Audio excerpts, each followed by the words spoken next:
Welcome to the Analog Climate Explorer for Wisconsin. This tool shows how Wisconsin's past climate compares to today's climate across the United States. Climate change is often talked about in terms of numbers, but it's hard to picture what those numbers mean.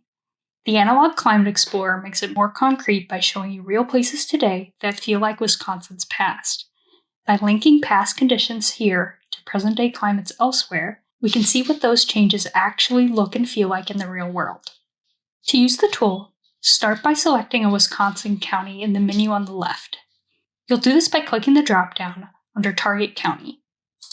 For this example, I'll select Dane County. If you're less familiar with the counties of Wisconsin, you can always hover over the state to see the different county names. Next, you pick a time frame to focus on by choosing year, season, or month. By default, year is selected. The tool then compares that period in your selected Wisconsin county to the average climate from 1991 to 2020 across the country. I'll start by picking 2012, which was an above-average warm year for Wisconsin. As soon as you pick your year, the map will load.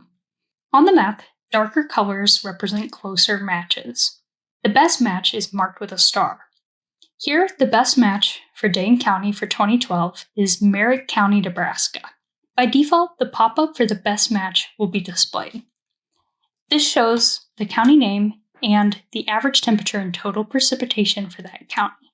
You can also view the data for every other highlighted county.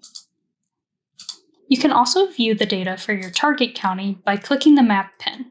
This means that the average temperature and the total precipitation of Dane County in 2012 is most similar to the average conditions of Merritt County, Nebraska. By default, the map uses a combination of temperature and precipitation. You can also look at the individual variables by selecting temperature only or precipitation only.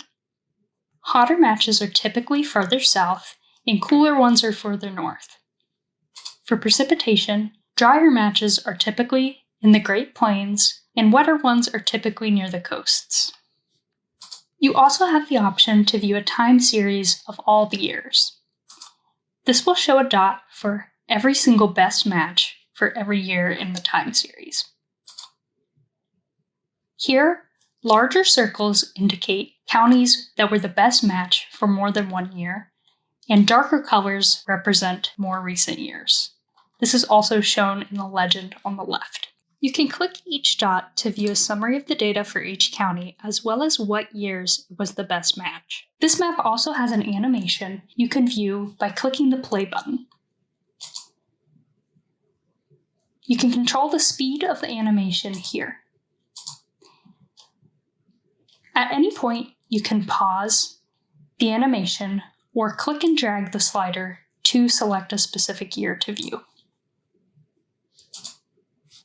For this map, you also have the option to view a graph by clicking this button.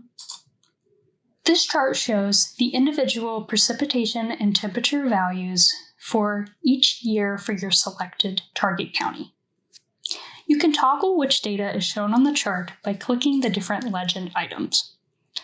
So here you can display just the precipitation data and an average line. Here you can see where there were abnormally wet years and abnormally dry years. For temperature, you can see 2012, which we looked at earlier, was abnormally warm. You can also see 1917 appears to be the coldest year. To hide the chart, you can click the button again. Besides the year, you also have the option to pick a specific season or a specific month. This lets you dive deeper into the specific data. For example, let's click March of 2012. Here you can see the best match was Osage County, Oklahoma. This means that the average temperature and the total precipitation for March of 2012 in Dane County, Wisconsin was most similar to the average March conditions for Osage County, Oklahoma. This is very far south compared to Dane County and demonstrates how warm March of 2012 was. If you want to dive deeper, you can download the current data displayed on the map as a JSON or CSV by clicking these buttons. Also, you can download a PNG of the current map view by clicking this button here.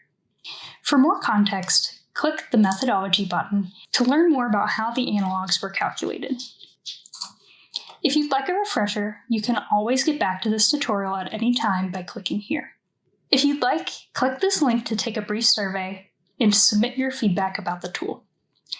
That's the Analog Climate Explorer. Feel free to try out different counties, timeframes, and settings to see how Wisconsin's climate has changed.